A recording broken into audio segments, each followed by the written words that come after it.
मागच्या व्हिडिओत आपण हे पाहिलं होतं की कर्ता क्रियापद कर्म पाहिलं होतं किंवा कर्ता कर्म क्रियापद पाहिलं होतं मराठीच्या वाक्यात आणि इंग्लिशच्या वाक्यात. पण यावेळेला आपण नेमकं त्या वाक्यातील कर्ता कसं ओळखायचं हे पाहूयात.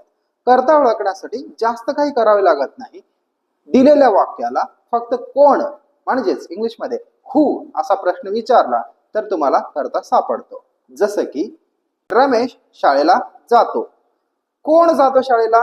रमेश. त्या वाक्याला जर कोण हा प्रश्न विचारला तर तुम्हाला जो उत्तर भेटतो तो कर्ता असतो. इंग्लिश मध्ये तसंच आहे. Ramesh goes to school. Ramesh goes to school यामध्ये who goes to school? Ramesh goes to school. म्हणजे शाळेला कोण जातो?